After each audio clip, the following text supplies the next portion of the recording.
Win, lose, or shine, the Seattle Overload podcast soldiers on. As it so happens, this is after a loss, so we do have a bit of reputation, Griff, as being copy. Us? Do we just want to let it rip? Do we even want to preamble? Being level-headed. Well, I did have a preamble topic, but we can save that for like a proper show. Okay, sure. Yeah. There's a lot of people in here, I think. So without further ado, hit it, Matty.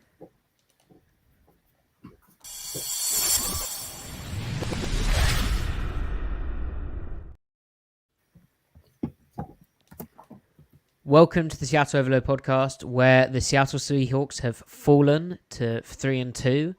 They have been defeated at home in a shock loss to the New York Giants. 29-20 was the scoreline. That makes it sound kind of close. I mean, it's just 2-score loss, which isn't great given you a 5.5 point favourite. And this was really one where you expected to win. And Griff and I predicted like 20 plus point victories for the Seahawks. But actually, it was not even that close. Like, this was a blowout for the Giants. It was a very weird game.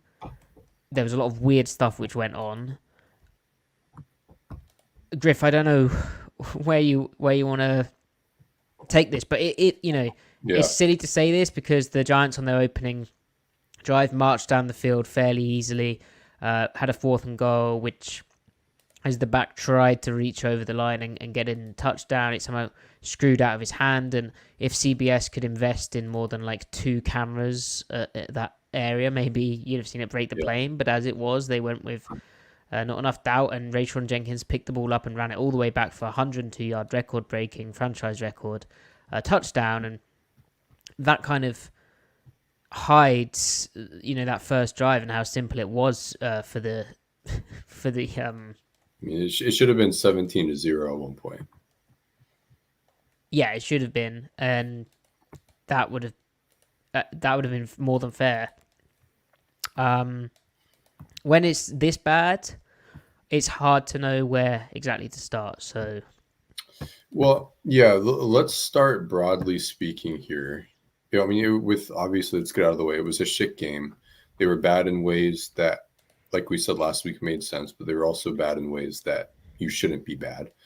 And I think we'll have a lot of thoughts there, but I think what we can do, like, narratively is let's, for our own sake, as a fan base, analyst, whatever, is let's take off the rose-colored glasses with McDonald and stop projecting onto him and imbuing him with qualities that are unrealistic, so that when you have a period like this, we don't overcorrect with the criticism, and we don't overcorrect with like, oh, maybe this guy isn't who we thought. Now, I think that's true, but he isn't what we thought because what many of us thought was putting unfair expectations on him. There was this idea that a game like this would be impossible with McDonald. That this is a peak game. The peak games are gone. The lousy play, the inconsistencies, it's all gone. Mike is just too nailed down. He demands too much discipline. There's no way this can happen. And even Mike, who is without a doubt one of the 2-3 best, 4, whatever, stretch it how far you want, defensive minds in the game, it can happen to him too. So like, let that be a lesson. And like, hey, this stuff is really sensitive. It's subject to a lot of variables. A lot of things need to go right. As good of a coach as he is, he needs his guys, and he doesn't have his guys right now. Straight up, he doesn't have the players. Now, I think the issues start there. The issues start with the personnel, but it's still on the coaching staff to optimize what you have. And I think as we unpack this, we're going to find, as we kind of found last week, and again, there were breadcrumbs there the first 3 weeks, even going back to the Broncos game. The coaching staff is not optimizing their players, and you can throw in a lot of qualifiers to this. Like, again, is this him not having worked with any of these guys before? Is that a factor? Is him being a head coach and not just the DC a factor? Yeah, I'm sure all these things are factors. Broad, as taking as far of a step back as you can. It's still his first year being a head coach. ultimately, no matter what happens this year, does not stop them from doing whatever they do year 2 and year 3. Let's just remember Pete Carroll's first year. Obviously, he had a lot more success in his career. But at that point in time, 2010, they were 7-19. They went to the playoffs, right? But they were 7-9. I think they were 7-9 the Tavares year, and then they popped off for real, right? But I'm just saying, like, there was this idea of like, oh, it's going to be so much better, and some people accused us as being a little too cynical. But it's like, we're looking at what he had in Baltimore and what it took to get there. We're not seeing it here yet in Seattle completely. It's going to be a little, it could be, we didn't predict it outright, but we said it could be a little bumpy, and things are a little bumpy right now. There are some good signs. There are some bad signs. It's a matchup league. You know, they got to tread carefully, because if you get too comfortable, you can even perform poorly in areas where you wouldn't think you would. So like everything from this point forward, everything is earned, you know, but like, let's not get too low on them and overcorrect right now. Let's just see like, hey, well, what are the problems? But yeah, it's definitely to an extent a perspective shattering game, the past 2 games, but there's a way forward, and I'm curious to see what that is. I don't know what that way is yet, but we'll see. Matty, what are your general impressions? Well, very good stuff there, Griff. I think one thing I'd say is the talent on the roster is far ahead of Pete. But I understand Pete when he took control, you know, and when they went to the playoffs and they went 7-9. I understand why he used that example. But if this team were to, you know, start losing quite a few games, or even if the team misses the playoffs with the talent they have, I think everyone will be disappointed. They'll understand, because it's the first year of a head coach who's young, and it's his first time being a head coach as well, and there's all these other things he's had to contend with. But the talent on the roster's there. Like, the reason they moved on from Pete, among other things, but the main reason was missing the playoffs and having a 4-game losing streak. Now, that's why this is such a kind of pivotal point, which sounds ridiculous, but because they've only had 5 games this season, and sitting at 3-2 after the first 5 games, regardless of how, you know, bad per se you think those first 3 opponents were, and they've been a bit frisky at times, as is the NFL, and as this week proves, any given week a team can beat another team in the NFL. If you play bad like the Seahawks played this past week, you will lose. And they deserve to lose this game. But this is a very pivotal point, because how does Mike McDonald respond in so many facets? Like, does he feel the need to step in on the offensive side and say, hey, we need to run the ball more? This is silly. We'll talk about that in a bit more detail. But Are you suggesting meddling in Ryan Grubb's domain, Matty? Well, you know, that is perhaps the role of a head coach. After all, he does oversee everything. You know, do they revisit how they're going to fit the run on defense? Is there like a schematic? Are there schematic shifts that we can see in terms of play calling? But also, how strong is the culture that he's got in place? Is it strong enough to be able to survive something like this and respond? And you can look towards their upcoming schedule, where this Thursday, in 10 days, they have 3 games, and this Thursday is the final one of that trio of games at home to the San Francisco 49ers on Thursday Night Football. And that's a massive game now. It's a great opportunity. You should look at that positively, and Mike McDonald did afterwards, in that you go and win that, and suddenly everyone forgets about this game. You're 5-3, you're first place in the NFC West. None of this really matters. Right, definitely. And then you go into a stretch of on the road at the Falcons, at home to the Bills, at home to the Rams, on the road to the 49ers, feeling really confident about a tough stretch of particularly offenses, but just good teams in general right now. And you feel super positive. At the same time, if you lose to the 49ers, you know, it's not out of the realms of possibility that, you know, if things start getting pretty not nice, like the feel around the team, I think, started to shift slightly. I mean, some people, and you'll always get this with fans, but some people are replying to my tweet saying Mike McDonald's not the guy, and they should have hired an offensive head coach. And you know, there's the odd overreaction about they should fire him, which is ridiculous, of course. But this is a big opportunity now for Seattle because this was a super disappointing super disappointing defeat. And I think what made it most disappointing to me is, as you said, Griff, you just termed it breadcrumbs, but on both sides of the football, problems with how the personnel that they have available to them are being deployed and what they're being asked to do arose that we'd seen previously. They hadn't corrected on those things. If anything, they got worse. And that reminds me very much of other bad struggles that the Seahawks have had, where in the NFL, if you don't correct an issue, teams will see that issue and they will pose something which then exposes that issue again. Right. And it spirals because every team starts copying it. And if you're not correcting it, teams start doing it more. And if you're not correcting it, you might even get worse at it because they get better at executing it. So that's what's concerning to me. And you have all these questions. When I describe it as a pivotal point, you have all these questions of, oh, well, McDonald came in with a very effective game plan as a play caller, because he still calls the defensive plays over the first 2-3 weeks of the season in the main. The Patriots run D was a bit bad, but he caused real problems for quarterbacks. They were under pressure a lot, and the defense was in control, and they had a good scoring performance. Fantastic. But then you suddenly are like, oh, well, is he still able to scheme in the way that made him special if he's also a head coach? What is the delegation of responsibilities happening in an effective, efficient way?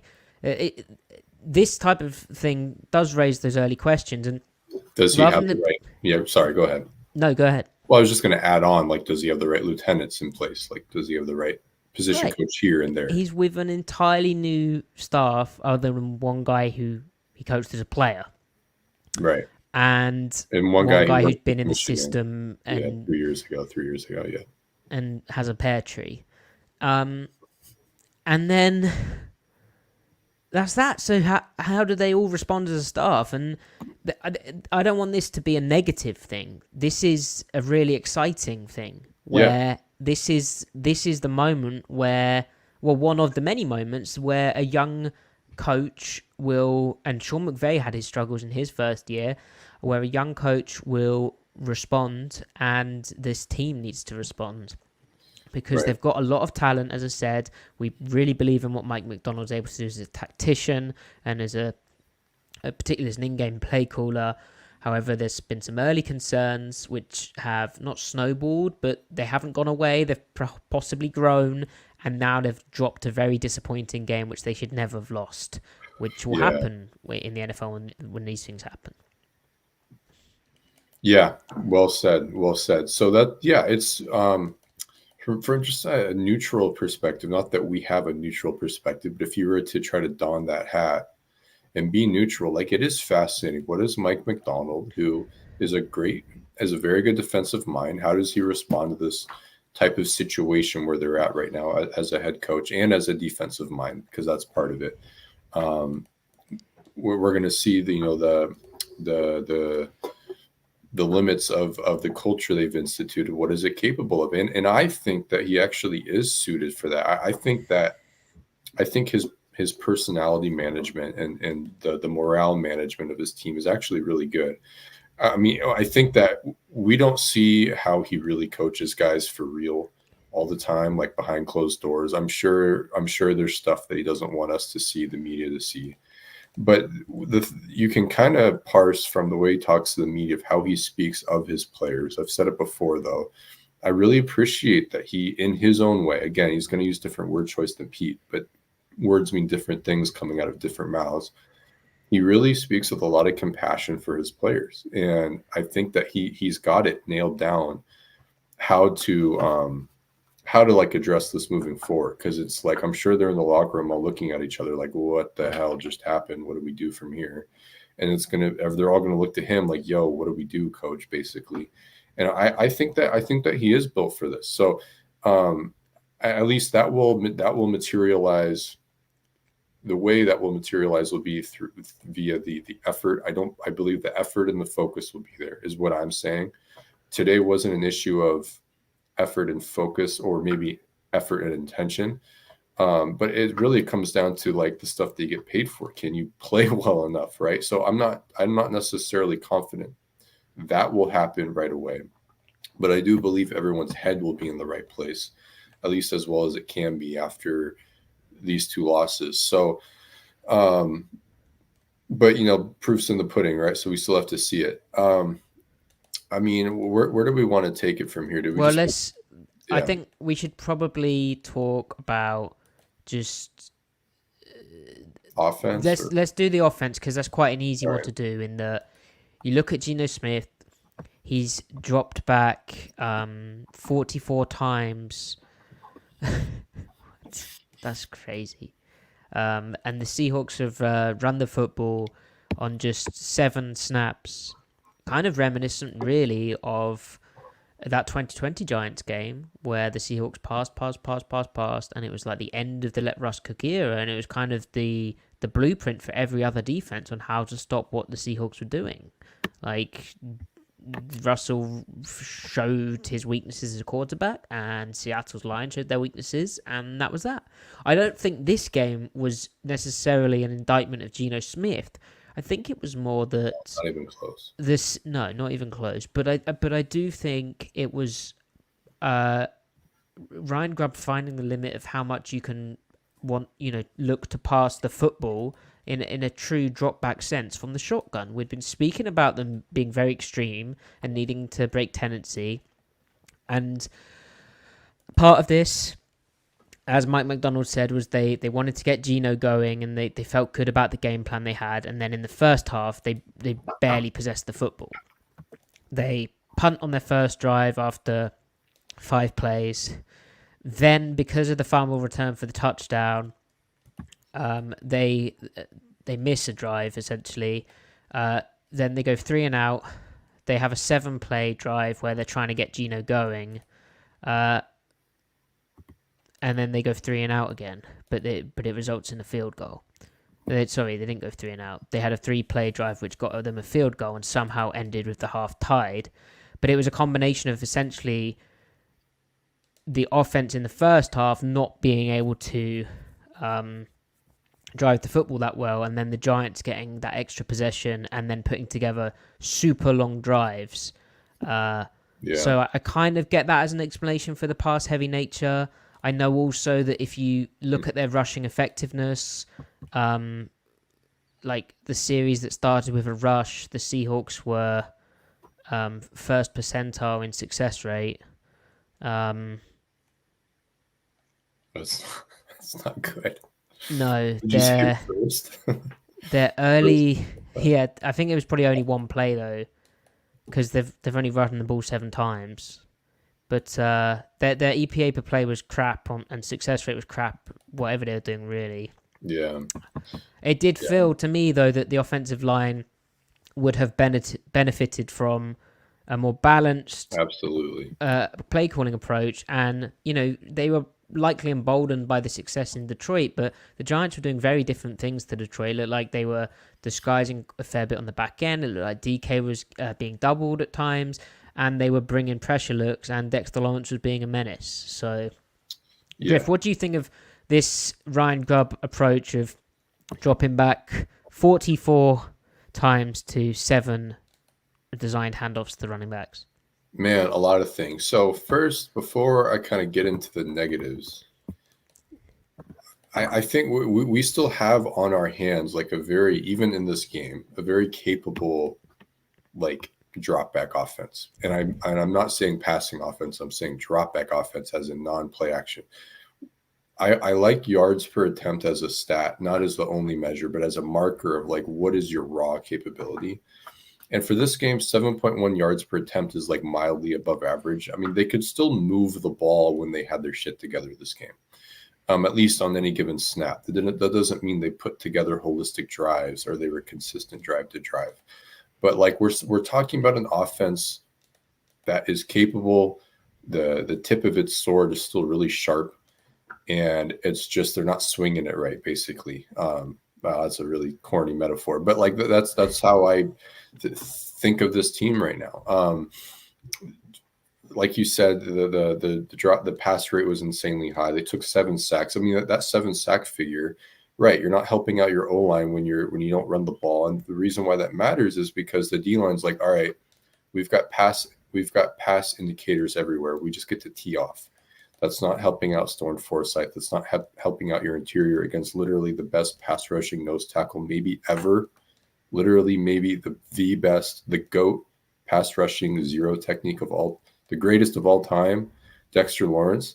Throwing that much, you're not slowing down his keys. You're not making him read blocks. You're teeing him up. You're like, hey, go get him. Like, so right now, again, it's the same thing that I've been saying. Ryan Grubb has great tactical design in his drop back game, but to me, that's the limit of compliments I kind of have for this offense right now. It's really cool ideas just thrown in the bag and swished around. I don't see good sequencing. I think it's very siloed. I mean, really, it's good tactics, bad strategy. You gotta institute balance. You got to make the defense defend more things. Grubb loves Geno. He loves that Geno can drop back, 5-step drop, 7-step drop concepts, read the defense out and get the ball to his playmakers because he can do that. But the conditional stress that he's placing on him, or rather the stress he's placing on him, given the conditions that Grubb is creating or exacerbating, he's not finding that positive feedback loop between the totality of his personnel and his scheme. And the way he can do that is start games with a little more under center. If you really hate under center, offset with pistol, intermix your tendency. You can run some, you can play action some, you can still have a high pass rate, but increase the shotgun run rate and just simply, I don't know. Anyway. Well, essentially, Griff, it comes down to a bit like in a different way, but like we saw with the Let Rush Cook era, you can only do so much of certain things until it becomes a diminishing returns aspect. Like, I could eat 5 chocolate cakes every day, but at a certain point, I'm going to have a heart attack. Like, that's not a good idea. I maybe need to have a bit of salad occasionally. Matty, not if you eat the 5 chocolate cakes with a pure heart. Right. So you're questioning the Seahawks' purity of heart here. Actually, well, that said, a little ironic. Grubb is doing this with pure heart. He's saying, "I love my quarterback, bro." He's holding up a piece of paper that says, "I love Geno Smith" every time he calls a play. But it's like, if you really love him, give him a bit more under center and a bit more under center play action and a bit of everything. Yeah, and like, even if you love the drop back game and play action, and we're criticizing you for not doing play action because its play action is good. We're talking about the offense that was literally like the second best play action team last year. It's not like they're having a salad. They're having like a steak. They're leaving a steak off the menu. Now they're doing that in front of my salad. It's like a prime rib. Right. All right. The other thing, okay, so the drop back game, right? They're airing it out. How many air yard completions do they have over 20 yards? 3 on the season? Is it 2 actually? Now, you know what would allow you to get deeper in your drop back game? If you ran the ball more and affected the coverage shell. Again, diminishing returns, like you said, he's going for that 6th and 7th chocolate cake, Matty. We have to cut him off at 5. Ryan Grubb likes chocolate cake. Too much. So let's dive in a bit more to what I think made the offense even more frustrating. So frustrating that Griff's gone off camera. And I think it was that when it was a 20-13 game, so a 1-score game, and the defense, I don't know if they'd worked things out, given they'd just given up an 11-play, 60-yard, 5 minutes, 47 seconds drive, but the massive chunks had somewhat dried up. So it's 20-13 Giants, and the Seahawks, after a false start on Stone Forsythe, which that is frustrating, and also if you put your O-line under certain stress in a 3rd and 7, you're going to get them angsty. But anyway, on a 3rd and 12, Geno scrambled up the middle for 11 yards. By the way, Gino had wheels this game. He looked so fast. Then on the 4th and 1, Griff, after you've handed the ball off, at this point probably, it might have been 5 times. No. Sorry, my dog is stress eating. I'd be stress eating. The run fit's got him fucked up, man. Yeah, we'll get to them. But on the 4th and 1, Griff, the Seahawks call under center play action, faking the ball to the fullback, and these types of high leverage situations are always going to get overanalyzed and nitpicked when they go wrong, because it's very easy to be like, you heard a guy unblocked right in Gino's face, there's no time, and it was all covered up, and that's a dumb play call because it didn't work. At the same time, it's quite brazen in a 4th and 1 to be like, we haven't shown this formation at all. I don't think we've run from under center once in this game. That's not true. They had at least once. But not from that fullback look. Not from like a pro set look, which is what they tried in the 4th and 1. But I know play action is good. We'll just use that now. It'll work. And McDonald said that's the call they felt best about in the situation. But boy, it didn't work there. And maybe there's an element to needing... Yeah. They need to kind of feel out how the plays set themselves up. And Griff, to your point about the sequencing, that is a very high spotlight situation, but it is also an example of sequencing not being there in that moment. Thoughts on the play call, Griff, and then thoughts on the decision to go for it at that point when it was just a 1-score game. And yeah, if you'd punted it from that spot, they were at their 34-yard line. Sorry, they're at a 35-yard line, so they could have probably got them back at their 30-ish. I liked the idea for McDonald to go for it. I really don't care about 4th down decision making in general. I know the numbers say I lean toward the analytically suggested moves there, so go for it, but I really don't care at the end of the day. I'm more... So the analytics would say that was the correct decision? Yeah, it was probably the correct decision, especially considering game state. I also don't... So I like the decision. I don't really care, but I like the decision to go for it. As far as the actual play call goes, I also don't really believe in nitpicking play calls in that situation. That's my other take. That said, I'm not sure that I like booting there. I don't like turning the back to the defense on a 4th down. Well, it wasn't. Especially with the Giants' play calling tendency, they blitz the shit out of the boot. Right, and not to nitpick, but I think not to nitpick your nitpick, but no, please.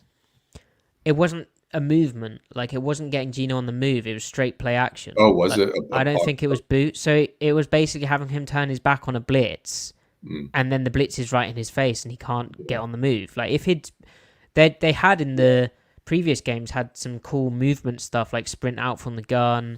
If you remember the Lockett offensive pass interference penalty at the Lions, where they get Gino on the move and they get a pick in the flat and easy separation.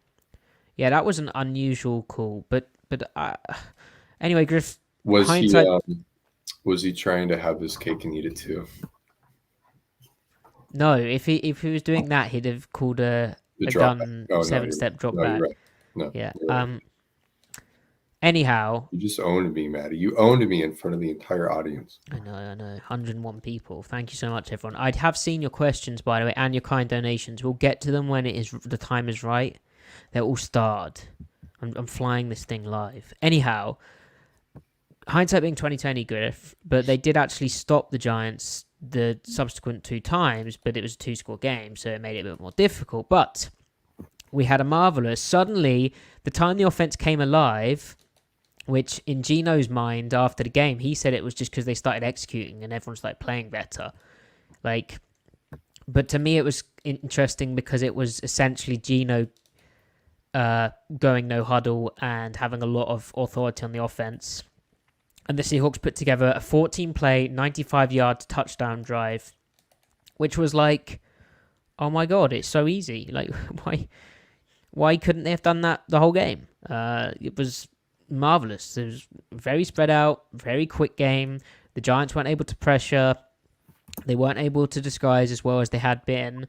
It was a lot of four-man rush. It was a lot of obvious four-man rush. They got gassed, and Gino just picked them apart, and it was an example of what this drop-back passing game can do at their peak.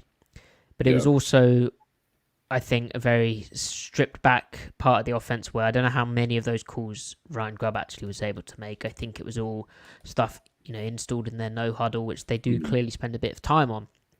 But that put Seattle in a situation where suddenly it was 23-20. They were down by 3. They forced the Giants to punt and saved a timeout because Daniel Jones had an incomplete pass on the 3rd and 4. Nehemiah Pritchett with the pass breakup. And suddenly, with 1 minute 51 seconds left, the Seahawks have 2 timeouts and they have the ball at their 34-yard line with Gino looking red hot. And you're like, well, it's been a crap game, but like those old Seahawks, they've played like crap, but can you win the game in the 4th quarter? They're going to go and do it. Nice quote. Oh, thank you. And they didn't win the game in the 4th quarter. So I don't know if you have any thoughts on that element. On those final 2 drives. I mean... Well, yeah. Well, I think, again, it kind of goes back to my opening comments about like the culture, team mentality. I mean, they didn't give up. They played like shit. They didn't give up. The final 2 drives, there's something about Gino, man, on a 1-score situation or come from behind situation in the 4th quarter. He just turns up. I mean, he's always turned up, but he turns it up to 11 in those situations, and everyone gets dialed in. And I think part of that is because all the players around him, the other 10 guys on the field, they believe in him. Like, they know he's got it under control. I think that calms them down, and they just, I don't know, like sharks smelling blood in the water type thing. So I think there is some sort of like subjective, intangible quality that is shared among all the 11 players in those circumstances. And then on defense, like the defense, they got their shit together, at least on those drives. Yeah. And gave them the ball back. So like credit to them for not folding. Yeah, kind of. Right. So part of that was the play calling from New York, right? They kind of gave up. Dable kind of gave up a little bit on his calls, but like they weren't out there playing patty cake when, I mean, I never believed they did that last year either. I don't ever think it was an effort issue. I think it was an execution issue and maybe a product of mindset last year when they had disaster games. But I don't personally believe it was an effort thing. I don't see it as an effort thing in this week either. Yeah, but ultimately, I mean, for all as bad as it was, we're still sitting here. They could have won this game still, right? Yeah, they could have. So, and the reason they didn't, Griff, is because after... Do you think JSN could have caught that quick out? It was a very similar concept. Needed to catch. It was. I mean, there's no. He knows. He knows he needed to catch that. It bounced off his hands. Yeah. Did he finish with 4 catches? I think 4 catches on 6 targets with an average depth of target of like 4. Interesting. There you go. That's who he is. Does Ryan Grubb know how to use Jackson Smith and Jigba? I may or may not have an interest in that. Or does he know how to use them? And it's just circumstantial. Blimey. Or does he know how to use them? And it's simply circumstantial the way this stuff plays out, and we make too much of it. Maybe. We make too much of player usage discourse. But anyway, they have to kick a field goal from 4th and 4 to try and take the game into overtime, tie the game up 23-23. And then the Giants block the kick and return it for a touchdown and make it the game 29-20. And that was that, really. Now, Griff, that kind of capped off a terrible day because it meant the special teams, where D. Williams had made a slightly questionable decision not to return a punt earlier and given the Seahawks some shaky field position. And then you allow a guy straight up the A-gap on your crucial, game-deciding, essentially, field goal. Not great. Now, I know you love your special teams, Griff. We love watching the tape, and it's all 3 phases. We watch the offense, we watch the defense, and we religiously watch the special teams, sometimes twice. So, as an expert in special teams rules, Was that a legal play? Because there's some talk that that was illegal, and that in fact the Giants are cheats. And caveat asterisk: why won't the Seahawks get the good refs calls? Man, I don't give a damn. I don't care about special teams. Okay, well, I actually have done some research into You have this, thoughts and I think it's a completely legal play. from the who did we play today? The Giants. From the Giants, you think it was legal from them? Yeah, because you are the long snapper in the NFL is protected in like 3 ways. The first way is you can't line up in a zero technique, head up on him. The second way is you can't cover his outside shoulder pads, so you can't play like a shade on him either. You basically have to play a 2-tech on the guard, which is basically what the Giants did. You can play like a 2-eye if you're like a heavy 2-eye, but you can't cover up the long snapper, which they didn't do. The second way he is protected is you cannot contact him in the head or neck area. But it's not like college football. So in college football, there's a 1 second rule where they get 1 second untouched to snap the football and be defended. Yeah. But in the NFL, he's fair game. Really? Now, don't ask me to explain why the time Cam Chancellor leapt over the line and hit the guy with the toe was flagged. I think it's because he hit him with his toe and he's jumping and it looks way more dangerous. But all the Giants did here was block down the guy on the back, right? While the other guy leaps through the A gap, doesn't touch the long snapper at all. He just leaps through the open gap and he blocks the kick. The timing of it is impeccable. Whoever was the right guard had a really rough rep. He was over his skis and they blocked the kick. So it's a completely equal play. Hats off to the Giants, and they out-executed Seattle, which was fitting, really, because I thought that capped off a pretty crap performance. And honestly, in some ways, it's better off that the Seahawks lost in this fashion rather than dug out one, I think, at this stage of the season. Matty, that is so interesting on that special teams note. Thank you for sharing. Well, I'm sure you'll see it on the All-22 afterwards. Right. No, I was taking notes and everything, so yeah, definitely. I know chat loved it too, but it's crazy how many people are like, you can't hit the long snapper, you can't do it. It's like, yeah.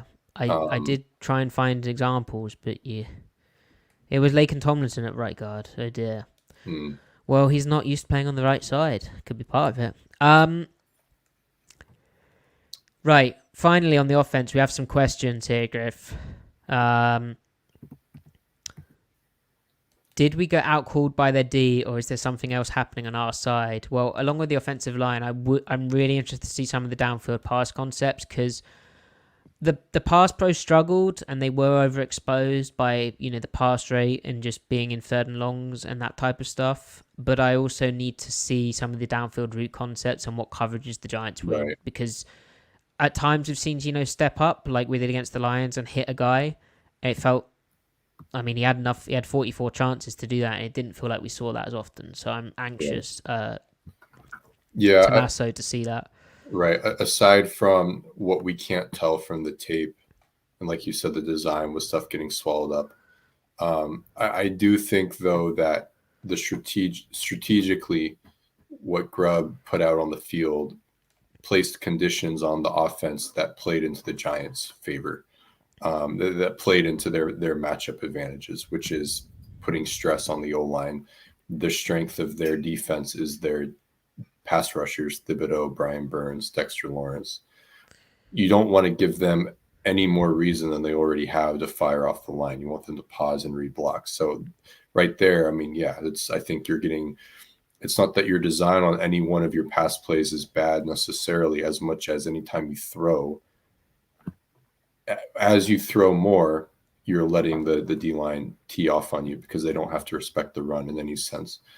Also, when you don't run, you can't play action. When you don't play action, that's another way to slow the blocks down, or to slow the D-line down, because they have to read the block instead of just firing off. So I think it was a failure of strategy. It might also be a failure of tactics. We'll find out. Again, I go back to them having 7.1 yards per attempt. that's a sign of a healthy passing game when you are actually getting the throw off. Again, 7 sacks though. What's happening there, right? You can hold the ball. It can be because you're holding the ball because they can be coverage sacks, or maybe Gino's missing stuff. We won't know until we see the tape. I suspect it's not that he's missing stuff. The other side of it is the protection plan. If we're talking tactics, they did get blitzed a lot. How are they handling those blitz pickups? Were there answers installed with hot reads? Should they have put more blockers in the protection scheme? Did Gino miss hot throws? I don't know. Like, did he not see them? So again, stuff that we'll be able to unpack and try to at least try to answer with the L22. But so we have a couple of questions on the offense's way of operating, which are related. So Dylan asking off topic, but it's actually on topic, Dylan. So nice work. What's with the offense? No huddle, looking at the sideline, getting the call after seeing the defense. Seems like a cluster at times. Imagine you mean a bit messy. And then Monjombo asked, on most plays where Gino's making a call at line, there is a false start, illegal formation, timeout. Is this a coaching issue, a player issue, or should quarterbacks not be changing everything so much? I think all of this is stuff which, when it works, you'd be like, that's fantastic. But when an offense is struggling, then these things become problems because, yeah. But I think it's a real strength and something which, in the first 5 games overall, has separated Grubb from what I've seen other NFL play callers do. The kind of looking at the sideline stuff is very almost college-esque, where they check with me for the play call, but it seems to work. Like, the reason when they look to the sideline, that's not why they get sacked. Like, well, it could be, but it's not. They're getting sacked because the offensive line is struggling. Griff, do you have thoughts on the check with me thing? I think it seems to be a way of them. They seem to get into some good plays, and as you said, the designs seem really good. And I think the idea and the intention behind all of that stuff is really solid. And I've yet to see evidence that that's a bad thing. I think just what Monjombo speaks about there is struggles, and when it looks like a cluster, I think it's just them trying to get into a rhythm. But also, it looks like a cluster because they're playing really fast. And the defense, you've got to think, is trying to match that pace too. So it's definitely something they got to figure out, right? Whatever they know what the reason is. They know exactly why it's happening. Whatever in the chain of communication. It's not a mystery to them, right? So there might be something with that chain of communication that is leading to it.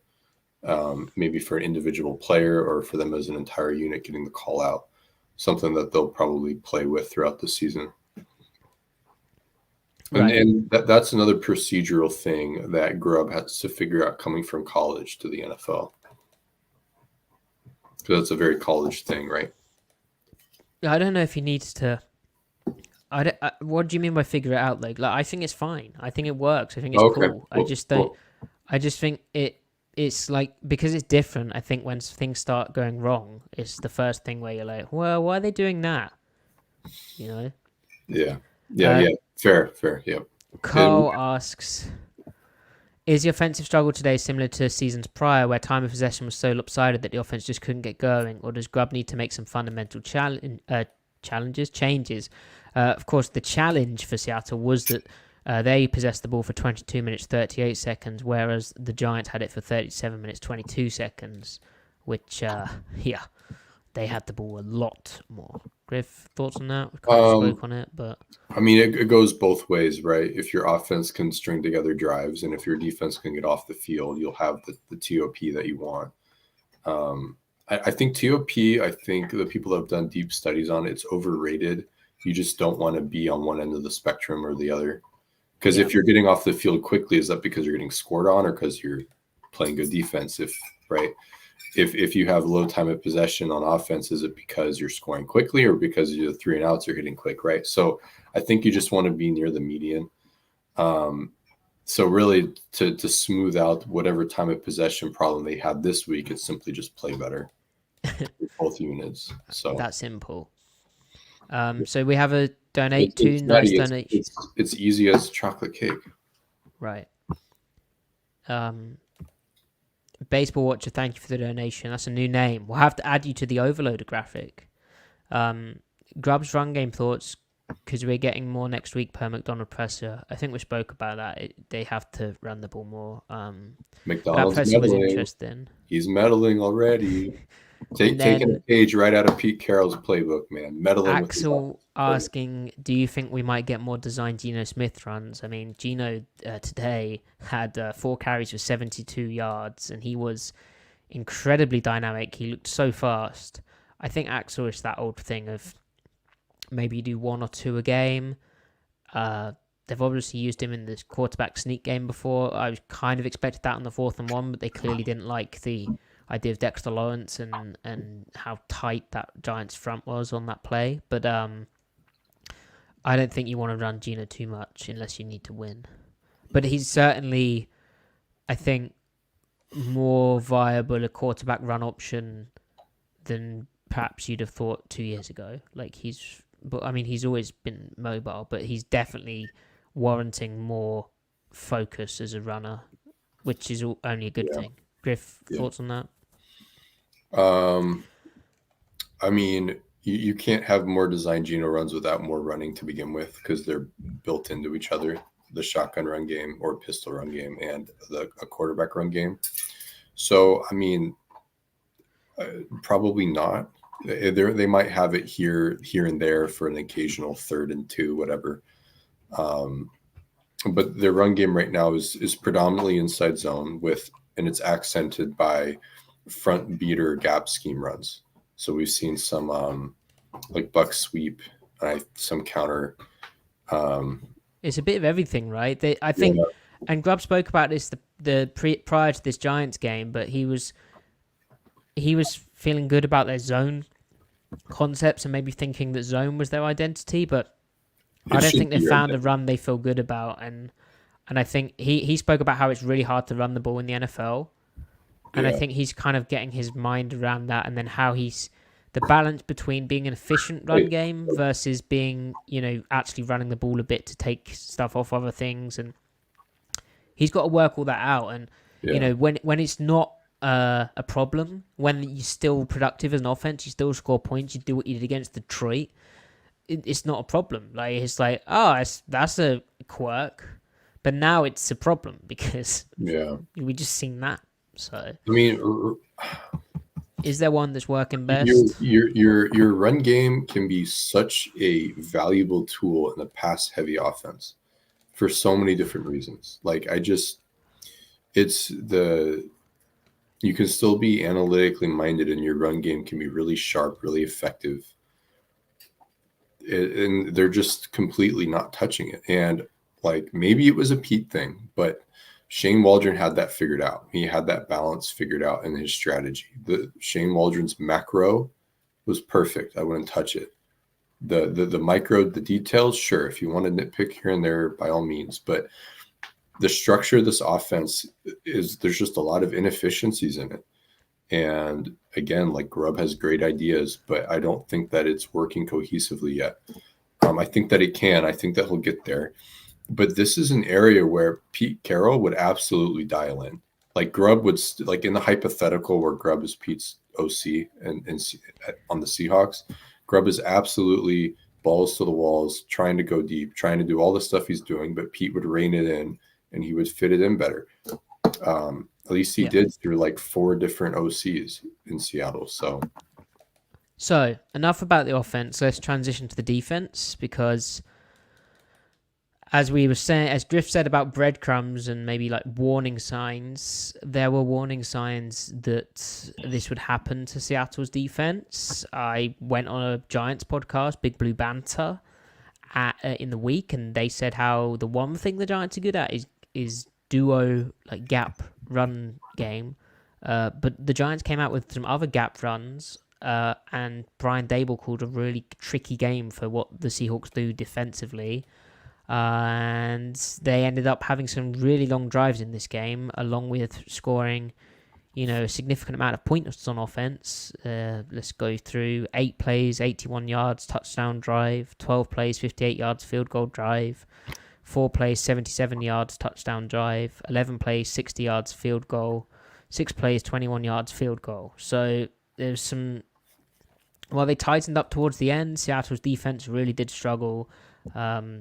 Tracy had 18 carries for 129 rushing yards. Slayton had 8 receptions for 122 receiving yards and a touchdown. Daniel Jones, 23 of 34 for 257 passing yards, 2 touchdowns. The Giants overall rushed for 5.1 yards per carry on 34 rushing attempts and a total of 175 rushing yards. And should we start, Griff, with the problems which were already there? Like, they weren't new phenomenons. They weren't new things. They were just a kind of continuation. Which, for me, the most troubling was they have these linebackers. Jerome Baker played in this game, looked really good in the main to start off with. And they're trying to play the run in too high, where the linebackers essentially have the 2 gap. They're ball fitting, so they're stacking their initial, or they're tracking the running back, then they're stacking their gap, and then they're trying to fall back with him into the other gap. And Jerome Baker, Griff, says afterwards in the press conference, when asked about the run defense, why it didn't go well, he said, because we're not playing together. And that when you're kind of, because it's kind of a vibey way of fitting it, you have to really be locked in with the guys in front of you. It's not as simple, as straightforward as the run from one high. And what did Pete Carroll say all of last year or the year before when the run defense was bad and Clint hurt? When we've heard of bad run defense in the past, whether you're playing with, cover 3, cover 1, single high, 8-man front, where you've got that extra hat in the box and you can play one gap a bit more aggressively, or you're playing how Seattle's trying to do a bit more of this year and the last 2 years actually as well, with the 2 high safety look and you're a man light in the box. The key theme is playing together. Like, we've heard that so many times. You're all on a string. If one guy isn't in their gap or doesn't leverage the ball at the same time as you, if you are not playing in sync and you're matching, your steps should all really match one another. You should all flow to the ball together and leverage the runner together and leverage your gap in conjunction with the gap next to you almost and the lineman in front of you. If you're not all doing that, then you're going to get gashed whatever the scheme. That being said, I felt, again, if McDonald wants to play the 2 high stuff, that's fine. I felt, again, in this game, he was slightly slow to adapt to what was happening. I felt I saw a lack of the answers for, hey, we're having a problem. We still want to play 2 high. Could we potentially do something up front, like move the front or pressure the front in a way that alleviates the problem? I see maybe 1 or 2 solutions rather than 3 or 4. And I think that causes Seattle problems. And there's an element of this game as well of a lack of third downs where McDonald can get in his bag, and maybe a lot of coaching attention has been focused and not getting the negative plays on the first and the second down. Almost the inverse of previous Seattle, where they're pretty good on the third downs, but first and second down, they're not good. They're kind of flipped from that. Anyway, I'm rambling there, Griff, but I'm just concerned about the run stuff. As we keep saying this every podcast we say it, but second half of the season, Baltimore 2023, their run defense is 30th. This is a structural problem for this defense that I haven't seen McDonald come up with a solution, regardless of who his players are. I haven't seen him come up with a satisfying enough statistical output solution. He needs to evolve a bit. So straight up, they can't defend the run from 2 high, and we're starting to see regression in 1 high as well. But they've been this bad defending the run from their 2 high coverage shells the entire season. It's just teams are starting to figure them out, and they're starting to live in the world that the Broncos didn't live in, that the Dolphins didn't live in, and should have. And if Peyton and McDaniel got a do-over, they probably would have, right? So that leaves you with, I mean, well, what buttons do you push if you can't, other than, well, just get better within what you're doing? Those buttons are, I mean, change the players around, maybe put this guy at Mike, bring this guy off the bench, see if they're the right combination. If they can't, the more extreme lever to pull obviously is to make a trade, which it's not that simple. It takes two teams to tango there. You can't just do that. But that's something that McDonald's done before. John Schneider is no stranger to making a midseason trade to alleviate what is perceived as a weakness. He's done that many times, or at least a few times where you can say it's a thing that he's no stranger to doing. We do know that they called around before the offseason really kicked off for linebackers. That was before they acquired Baker and Dodson. So it's not that concept is, I think that's a button that Schneider isn't afraid to push. And McDonald, obviously, when they traded for Roquan Smith, everything fell into place for them, right? In Baltimore. So there's that side. But if you don't do that, well, when it comes to fitting the run, there's your run fit philosophy, which really that means is who's in the fit. And so when you're in too high, that question is, say it's too high nickel. Is your nickel in the fit? No. Is your safety in the fit? No. Okay, so who's in the fit? It's just our linebackers. So given that's your philosophy, you then that changes the techniques of how the linebackers play. And if you can't defend the run out of that run fit philosophy where you're fitting, say, 7 gaps with 6 defenders, then you have to add in that. Then you start looking at the run fit, what is called the run fit mechanics. So the linebackers, they always stay relative to one another. If Baker is aligned to Dodson's right, they stay left and right. If it's the opposite, they stay that way. So that's like kind of playing with like a lever spill type of mentality. Sorry. Lever spill lever mentality is the exciting one. Griff, I think, was getting something pretty good there, but sorry, I'm back. And then the other one is, if that doesn't work, what a lot of teams do, that when they fit the run from too high, they play with the spill and overlap mentality, where the first guy, he kind of hits the inside gap hard, so he can play fast and vertical. Then the other guy can overlap and fit around him. That's a potential solution that we might see. I doubt it, but we might see that. McDonald's never fit the run that way. So I suspect he isn't going to do that. So what I'm saying is, I don't believe he's changing his run fit philosophy. I don't believe he's changing his run fit mechanics. So the only other option that makes sense within his schematic world is, like you were saying, to throw all of his front movement tools and all of his run pressures at the line of scrimmage until they can figure it out. And that is, your line slants, your pirate stunts, your cross dog. But I didn't see him do much of that in Baltimore when they're getting run on. Right. They had some of it, but they didn't use a lot. And he has front adjustments. So, and like he has a lot of fronts, right? Kicking the 4-eye into a 5, playing with a heavy 2-eye and a 3, so they can crossfit. He's got all these little micro adjustments within it, but it's not the post snap movement. And I think what he needs is more post snap movement, because he needs to get action. When you don't have the guys to just play the techniques as it's drawn up, you got to scheme fast to get guys moving, to muck up the blocking scheme, because they can't just sit there passively and play the blocks. They're not built to play slow. They're built to play fast. I agree. So right, they got to speed it up, and that can come via the play calls. It's not going to come from the personnel. So Narc Diaries. D-line was getting run right through. And then we also have a question from Monjombo saying, does it seem like the pass rushers with it, the Giants O-line is supposed to be pretty bad? And I think this brings up a point about the D-line was cooking and the outside backers were cooking in the first 3 weeks of the season because they was legitimately 8 deep there. They had Boye Mafe, Derek Hall, other names. They had everyone other than Uchenna Nwosu, right? Obviously, this game they were without Byron Murphy and Boye Mafe.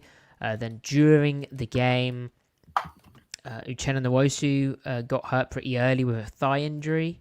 You also saw Derek Hall, which I completely missed, but he was questionable with a foot injury. And while they have Jonathan Hankins and they have Jaron Reed playing very well against the run on the interior of the D-line, the more that those guys have to play, and this was different to Detroit because Detroit didn't drive the ball that long on Seattle. They just drove the ball very quickly. But in this game, there was some long drives and the offense not actually driving the ball at all. So the defense was on the field for a while and they weren't able to put in... While Leonard Williams was back, they were, missing that extra guy behind Murphy, and the run defense staff at the second level was troubling from week one. It looked really shaky from week one. But what was the difference is the D-line tended to be making the plays, which isn't how McDonald wants it. In a perfect world, in his scheme, the D-line kind of stay and play and occupy blocks and get real big knockback on blocks, but they're not the ones who are ripping upfield and penetrating into the backfield and shedding 5 yards in the backfield. They're shedding the block as the run hits up through the line. They're not playing like the 49ers or the Jets or the Texans or that style of penetrating upfield defense. It's the linebackers who are the ones who should be doing that, or the second level. But that's not... that wasn't happening in the first few weeks. It was the D-line kind of making crazy-ass plays, which bailed them out of problem runs and got them some negative plays in first and second down, which... If you were to draw that up on a chalkboard, or you were to play even on even, like completely equal talent, you'd be like, well, that's not fair. Like that's not how it should work. So they are obviously hurt a bit by the injuries, but they were fairly healthy, and it's the NFL, and ultimately the teams are gonna watch this tape. That I don't know why we were saying about the Broncos game, but Sean Payton should have run the football more. The Patriots ran the ball to success. The Lions ran the ball to success. The Dolphins just didn't come to play. But now it's a problem. Teams are going to get better at executing it. They need to correct it. So when Jordan asks, do you think the defensive issues are more on the scheme or personnel? That is more, I think, scheme, and then I worry about the positional coaching that's going on, bearing in mind what we said at the start, where McDonald's with a coaching staff, this ain't the same inside backer coach he had in Baltimore. It's also not the inside backers he coached in Baltimore for the 2 years prior to him becoming the DC. There's some stuff going on here which is new, and it could well be that this time next year they have a different position coach because McDonald wasn't happy with the player at a certain position. It's very unlikely that it will be the exact same coaching staff in Seattle in year 2 of McDonald. I'm sure there'll be some rotation as they, work out if they can work together, who's effective, who isn't, and maybe there's a guy who is available from who McDonald's worked with in the past. But Jordan's question, Griff, transitions us nicely to maybe some of the new problems that we saw. So the run defense and the run fits and how they're doing that was kind of expected. But Griff, was there some stuff in this game that was new from a scheme or personnel issue for the defense? Not that I was able to perceive based off the broadcast. No, so it was all fairly okay. So what was the other problems other than the run D? Well, I just want to say this, man, on the run defense really quick. Like the linebackers they are not good at this ball fitting. Like what it is, they play. So if the linebacker say has a 3 technique in front of him, and to the left of the 3 technique, there's an open A gap, so an A gap bubble. And then to the right of the 3 technique, in the C gap is uncovered. 3 technique is in the B gap, right? So you have an A gap bubble and a C gap bubble. That gap in between, the left tackle and the tight end. A to C, the linebacker's playing A to C, duo run, downhill, right down the A gap, reading the mic. The mic presses the A gap. Then the duo goes, the A gap's closed. I have to bounce out now to the C gap. And then the mic theoretically falls back with the running back and then plays the C, makes the tackle. That's the theory. That's the whiteboard stuff. Right now, what's happening is the Seahawks linebackers, if they have that A gap, that initial gap, they overplay the A gap. They over-align into it instead of kind of playing like half in the gap, half on their 3 technique defensive tackle. They don't pace it out well. They're like too robotic with their assignment as it's turned out.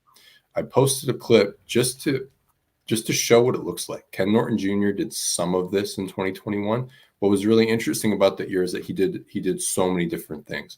Odd space, even space. He had the nickel involved. He had the weak quarter safety involved. Sometimes he straight up ball fit. I don't know how they handled all these different run fit philosophies and mechanics, but they did. He got the corner involved, corner force. Matty, you know that, cloud force. Anyway, there's an example in the Colts game, like the first or second drive against the Colts. Brooks has A to C. He paces it out. He doesn't overplay the A. He's stacking Puna Ford. Puna Ford's giving ground, and he's starting to buckle. Brooks olays over the top of him. He's right there. He makes the tackle. The edge squeezes down Rasheem Green. And it's just like they don't have that from their linebackers right now. And again, to say like Jordan Brooks, same scheme in Miami right now. He's handling it well. I'm not saying this is not oh my God, they should have brought Jordan Brooks back. I'm just saying like there's an examples out in the league of what it's supposed to look like. The Seahawks are not getting that from their linebackers right now. So they've got, basically it's kind of what I was getting at. They have almost 3 modes of playing the run.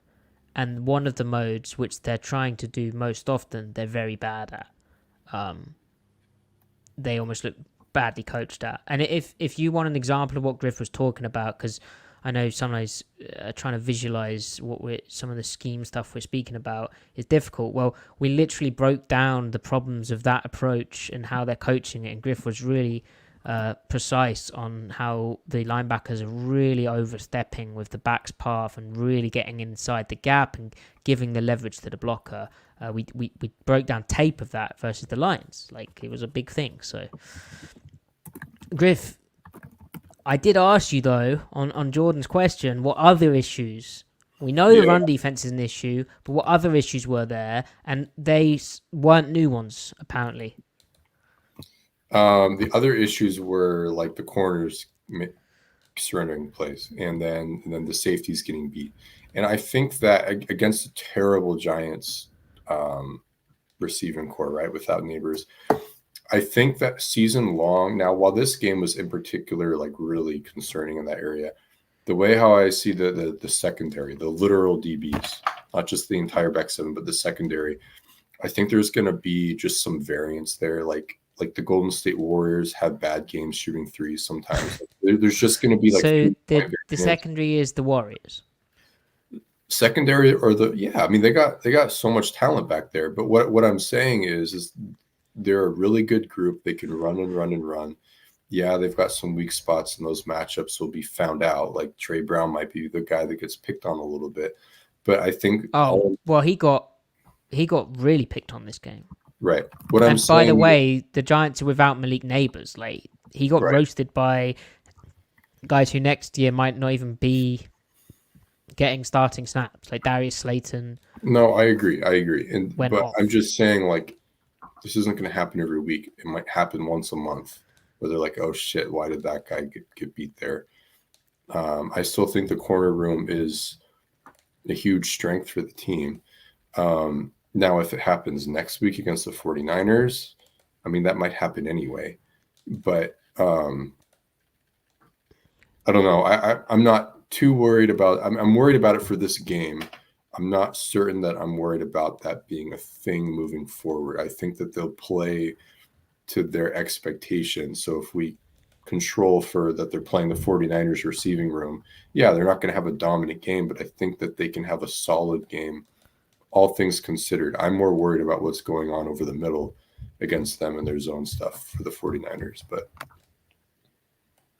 well, we do know, before we talk about over the middle stuff, I felt that the secondary, in terms of the coverage, was a bit of a new thing because Trey Brown having to move around the formation and play left and right and use loads of different techniques, and I felt he just got very sped up and taken out of his comfort zone in a way that I hadn't seen before, and that was usually he's quite scrappy and he comes back. That was a bit concerning. And then Reek Woolen leaving this game questionable with an ankle injury, not being able to return, and rookie Nehemiah Pritchett coming in and doing okay. Like I don't think he gave up too many catches, but he's obviously a rookie in terms of his technique. There's stuff he can work on. McDonald said after he'd impressed him in practice, which is why he got in the game. But if Woolen, on a short week can't go against the 49ers, you got a rookie Pritchett and Trey Brown out there, I suddenly worry about the corners. And let's not forget, Griff, that the cornerback position, you still have Witherspoon, obviously, but that's the position we felt best about in this defense. And it's not the first time that a team's tried to attack Trey Brown. I mean, guys, look at on the stream. Have a look at this as well. Attack 22 to the field. Guess who's oh, it's Dan Campbell on Thursday Night Football. That's how degenerate we get at Seattle Overload, or how degenerate I get. Matty, how many pieces of chocolate cake did Dan Campbell and Ben Johnson have that night? Oh, they had so many. Yes. But also they crucially mixed it in with some good protein. Yep, they got some protein in there. They had some grilled vegetables on the kebab. Right. They had balance. They had culinary balance that right now Ryan Grubb, no pun intended, is lacking. But he can get there. We're rooting for him. Yeah. The tactics, like he's got great ideas. But anyway, I digress. Anyway, so yeah, the corners concern me. Now, Vince asks, thank you, Vince, for the donation. What are you seeing from Rayshon Jenkins on defense? Of course, he had that amazing touchdown, but he missed a lot of tackles. And I agree with you, Griff, on the inconsistency part to the safety room. I think that's who they are. I think that's why they're not the top players at their position, but I think that's why they're very good players. And Jenkins is playing in a cast, so we don't know how hurt he is, but, these guys put themselves through unimaginable struggles just to play, and it's a very violent sport. At the same time, he did a bit of what we'd seen of him watching the Jacksonville tape, where he goes for the hit stick and he doesn't make the tackle. And I think the tackling today was, I don't know if it was better. Julian Love made some great tackles, and he's maybe been Seattle's best tackler this season. His open field tracking and pursuit angles have been excellent, but the rest of the tackling, Griff, this game was poor. Is that fair? Yeah, the tackling was poor. But as always, bad tackling stems from other bad things happening first. Yeah, I mean, Jenkins, he's kind of been struggling the past 2 weeks. I mean, he did some funky stuff against play action, like when he was the flat player. Like, wait, who's my number two? Who's my number? Like, who do I relate to here? Like movement stuff. I think fitting the run, he did not do well this game. Just watching the highlights back, even he's not crossing face on a tight end when, like, yeah, safety should be able to cross face on a tight end, especially if you read the play out right. Like the one high run fits, like he's hitting the wrong gap. Like that's pretty straightforward and unambiguous when you're in one high. Like who has what, and like it's just the fundamentals are kind of breaking down a little bit. And I think he's part of it. I don't know, like, again, it's hard to know, are the players the source of it or is it something else and the players are a symptom of it? The way it's being, like, that's what we couldn't figure out last year during the regression period. I'm having a hard time figuring it out right now. Like, I think it starts with personnel, but I think the coaching is exacerbating it. But I don't know how much is the players, right? How much is it the coaching? Well, there were certain problem plays the Giants threw at the Seahawks or ran at the Seahawks, which we'd seen on tape as being, that's probably a problem if that D lineman doesn't do something crazy there. And they haven't. Yeah. And part of that's a scheme weakness, but part of that's also, hey, you need to coach that linebacker to key that play better. And it's tough because obviously we're talking about, probably one play of that a game. So it just takes them, they might have seen it and processed it just a second late, and it looks like they suck. And then it looks like the coaches haven't done a good job coaching them, when actually they might have spent all week in a practice drilling that play for that moment because they know it's a problem. That's why the NFL is so crazy, because it's, what one play can decide so much and it can go either way. But at the same time, that was particularly frustrating. And I imagine watching the tape back, it will be even more so. And that's not even getting on to, Griff, your favourite topic, the inside linebackers, where in coverage, the over-the-middle stuff, Griff, is a concern for you. Baker, I said that Baker was okay at play action in Miami, right? And whereas I said Dodson was not good in Buffalo, and then Baker goes and busts that. I think it was also a final three and robot opportunity as the weak hook.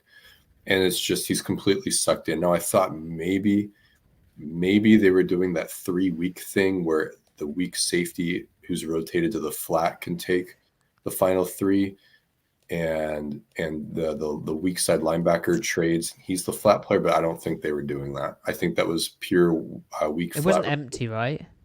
No, it wasn't. It was 3-by-1. With so like that was Baker all game long, all day long right there. And again, I need to see it again to be 100% sure. It could have been like 4 strong, and then that would be on the weak flat player, because he would be the final 4 player, right? So that first crosser would become the final 4, in which case it might be Jenkins, but I'm pretty sure it was on Baker there. So that was rough. And then, I can't remember. I think they just weren't squeezing quick game very well. Like when you got to expand an extra yard to just, Well, Dodson did have that big hit where he ran out to the slant. He had that one, but then he also had some other plays that were like, oh, there's another 7-yard gain. There's another 8-yard gain. And this is such an oversimplification, but I think your point on quick game, this isn't exactly how things work, but like just thinking about play caller, right? They keep throwing a quick slant on Trey Brown or Nehemiah Pritchett, right, and that's their way of moving the football, okay? So as a play caller, I'm like, well, I don't want to ask that guy to press, which would remove the slant in theory because you're denying the quick throw, but he's one-on-one, so I don't want him to do that. Okay. But they're running the ball on us, so I can't give him safety help over the top and get him to press, because if I do that, we're lacking that guy in the box, and they'll just run the ball on us because we suck at fitting the run when we're one light in the box.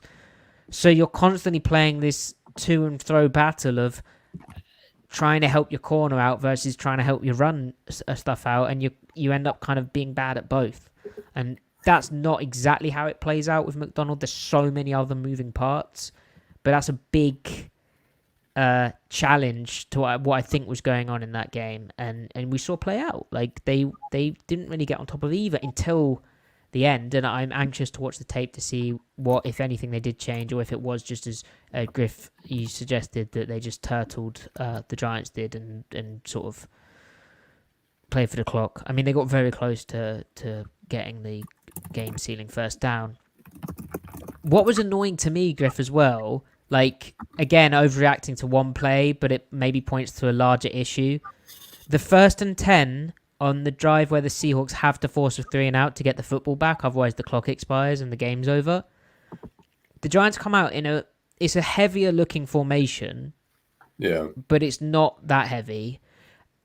And Rayshon Jenkins and Tyrell Dodson are like unsure of who's meant to be in the middle of the defense. And so Dodson ends up playing outside and Jenkins plays like in the middle of the defense, like in the box. And they're like, obviously it's really loud, so they're struggling to hear one another. But that's like a straight up, they don't know who's meant to align where against it wasn't like unbalanced or anything. Like it was a fairly normal formation. And it's something where I'll go back over the tape and see what exactly was going on. But that speaks to a lack of the right preparation. If you're having alignment issues against a fairly basic formation at that point in the season, and also where's the focus been? Maybe they're so focused on disguise and being diverse and pressures and third downs that, hey, when it comes to 1st and 10, we got to get in a heavier look in front and stop the damn run because we need to get the ball back to our offense. We don't know whether the strong safety's meant to be in the middle of the defense. I'd say not. Or the Mike. Yeah. I mean, we can take this back to like what the McDonald defense is like detaching from the results of this game, right? We can just talk about like how do we feel based off of what we know? How do we feel about the McDonald defense on paper? Obviously, it's a very great scheme, great tree. All like the assistants that spread out through the league, most of them are in the top half of the league efficiency right now. So it definitely works, but you can break down different trees and how they do certain things in different categories. Like how do they fit the run out of this? What do they believe about pattern matching? What do they think about balancing 2 high versus 1 high, et cetera, right? You can take that in all different areas. And overall, the defense is great. Like it's a great defense, but there are some features of it that I'm not as much of a fan of as say the way Fangio does X or the way the Carroll teams do Y or the way the Wade Phillip teams do Z, right? Like you can be nitpicky that way, right? So the nitpicks of the defense, not again detaching from the results of the Seahawks right now, is I don't think we're fans of how they philosophically believe fitting the run, and I also don't like how I don't like the way they rely on disguise. They don't believe in, well, they don't believe in it. The fundamentals of like the integrity of their zone defense isn't that super strong because I don't believe they think it needs to be super strong because they rely on how they scheme up pressure and they rely on the disguise of the moving parts and coverage to offset. One of these days, the league is going to adjust to that mode of how all the McDonald teams attack offenses, and they're going to find a way to keep their quarterback protected so that he has time to read out the plays and he's not forced to throw hot into windows that are actually being covered. And when they do that, McDonald's going to realize like we need to intensify how we match things. And he might end up incidentally, ironically, recreating Carroll defense when he does that. Like this league is cyclical, right? They're going to. Griff, what we're asking from McDonald right now is stuff we've never seen him do before. He's not been in that system. Like at Baltimore, all of it was predicated on, the creativity, the diversity, as you know, but for the benefit of the listener and the multiplicity that they had in their pressure looks and their ability to get free rushes and break protection. But ultimately, it was plugging and playing guys into straight up drop to a spot drop zone, and then disguising which zone you're in and disguising and occasionally playing man to man, which they got a lot worse at. If he feels like all of his guys can't handle that, then you better go find your Roquan Smith. You better go find your Marcus Williams. You better go find your whoever. They have a lot of those archetypes, right? They have a lot of them. They've got their Marlon Humphrey. They've got they're kind of recreating Kyle Hamilton via Devin Witherspoon and just whoever their third safety is, right, for big nickel. But they don't have their Roquan. They don't have their second safety, right? I mean, the guys that they do have are solid players, but they don't take you to greater heights. They're floor players. Every defense needs ceiling players, but then it can't be understated how important the floor players are. But you can't build a whole boat out of floor players. The ceiling players right now are Devin Witherspoon and Tariq Woolen. And like the jury is still out on Woolen if he can still handle the zone stuff because he hasn't been challenged there yet.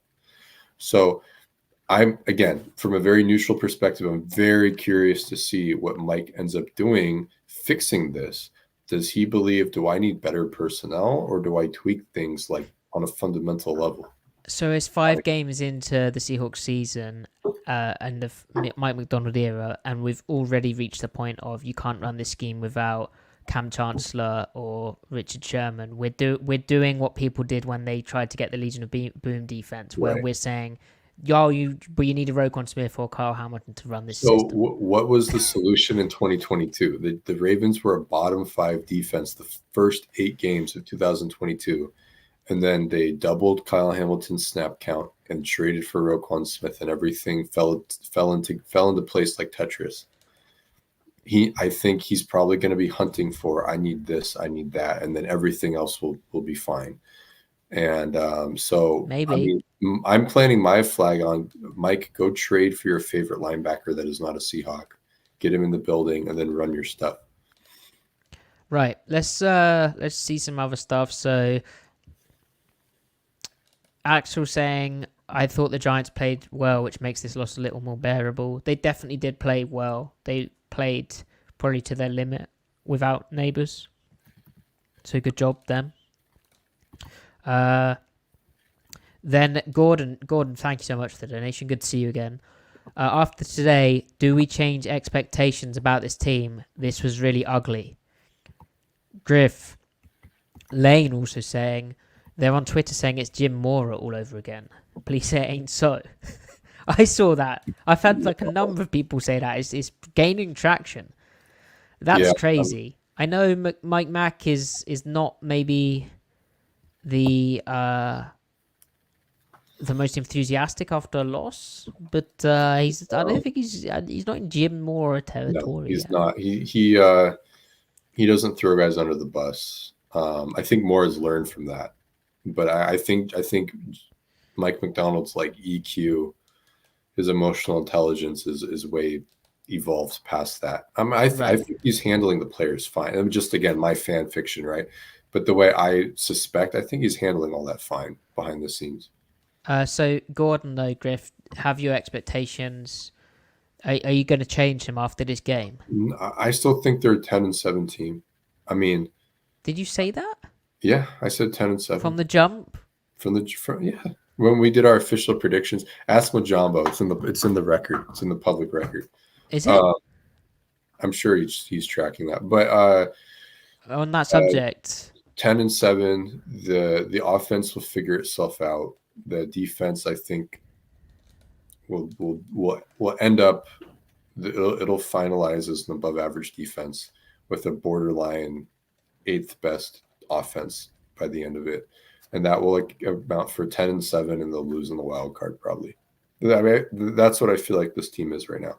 I think they'll rebound from this pit, and there will still be blemishes moving forward, but they'll kind of find a way to not let it be so backbreaking. So, Matty, who are we trading for is the question. Who do you want? Oh. So let's put together our demands, and we'll fax it to the VMAC. We want Quincy Williams. We'll take a flyer on Devin Lloyd. We want Logan Wilson. Get a 3rd-round pick for him. Who else? Maybe Derek Barnes. Okay. Terrell Bernard, if you're really thirsty, flip a 1st-round pick for him. He's really good. Fats, thank you for the donation. That's I mean, they could get ugly, but they could also get great. So, but thank you, Fats. Good to see you. Griff, look at this. Hold on. This is Monjumbo's spreadsheet. I don't know how to read this, Monjumbo. I love it. Thank you, but I'm too stupid. I love it too. I don't know. I think I'm winning on the spread and you're destroying me on the differential. Yeah. Matty scored by spread. So what do you care about? Do you care about spread or differential? See, me personally, I'm partial to differential. Right, and I'm more into spread. Well, Matty, let's talk about that. I mean, why? I mean, I think differentials. I mean, for one, differential has more letters in the word, so more is always better than the word spread. That triangle, I think that means delta. I think next time you should pick the scoreline first. I've noticed what's going on here. Also, this is sheet 2. Differential heads in the chat. Make yourself known. Don't we love differential? Come on, spreaders. Make yourself spread around. Look, this is a very talented. Did you do this, Monjombo? That's amazing. You're an artiste. That's hashtag Seahawks head coach Pete Carroll. All right. Former. Oh man. Just as you were ready to get off, Griff.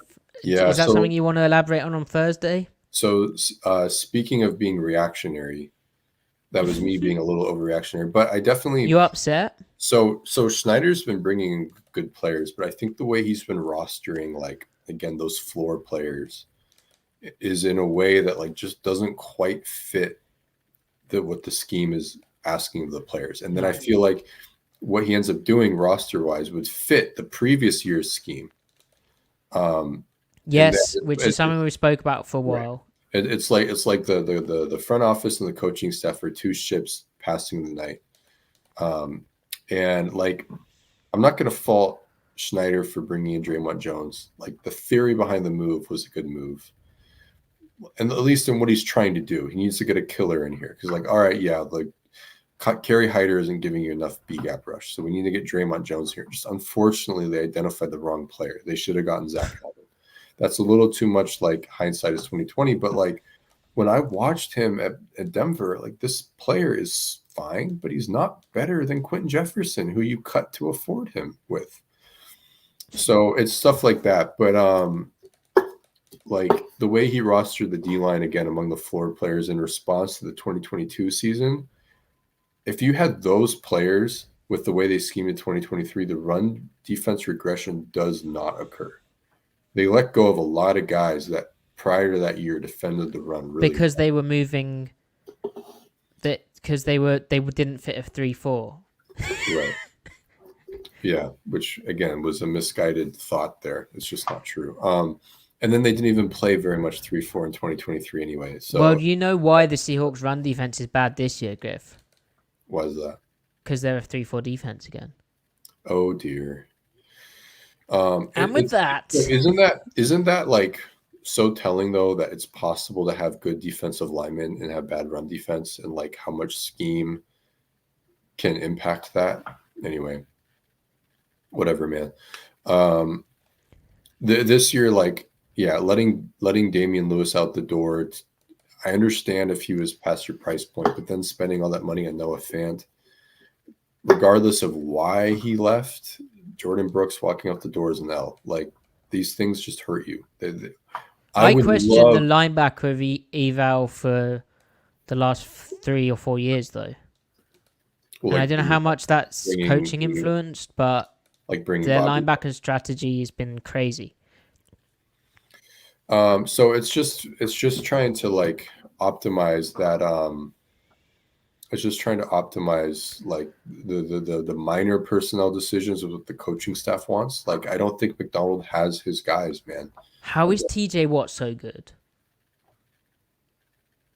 I mean, Watt DNA. I mean, that's how DNA, huh? What? Like what the family physician.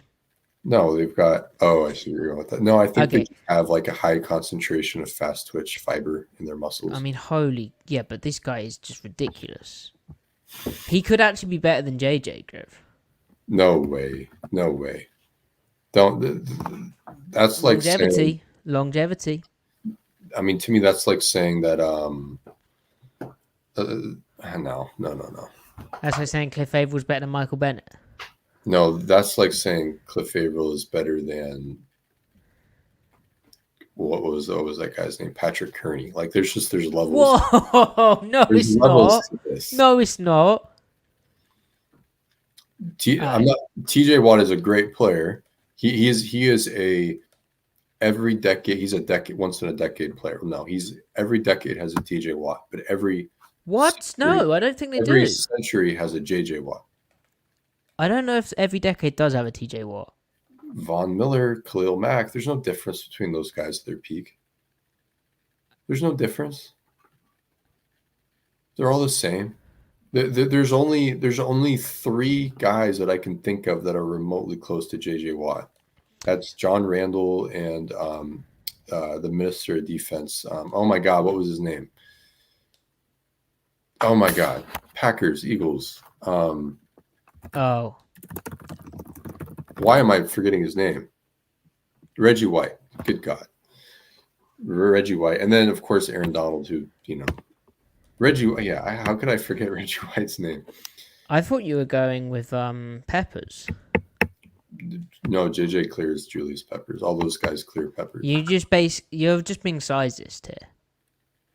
Yeah, but that's part of it. Like, how many 290-pound bodies can move like that? But then how many 250-pound bodies can move like TJ? A lot more. Okay. Whatever. Matty, you need to catch up on Rings of Power so we can chit chat about it. You'd love it. See, Rings of Power sounds wrong. Why? It just sounds wrong, doesn't it? What do you mean? Like, you disagree with there being Rings of Power? Well, like being told at 3:30 a.m. that I need to catch up with on Rings of Power. I don't know. You do. You would identify with Elrond. I'd identify with his general skepticism of things. Elrond. Yeah. Like L. Ron Hubbard. No, Elrond of Rivendell, founder of Rivendell. Cool. Co-founder. Right. That's enough. Chat, thank you so much. Follow Griff at CMike Spin Move. Follow me at Matty F. Brown. Follow the pod at Seattle Overload to know when my next live should be. Well, it will be. It'll be Thursday night. We'll have to see what we can do about tape. Maybe we do actually just burn the tape. And we do like a super bumper tape episode during the bye week. Yeah. But do they? No, they don't get a bye week.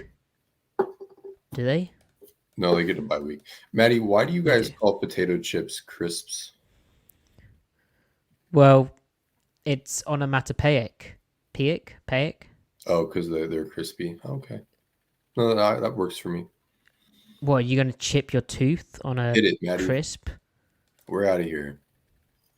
Oh.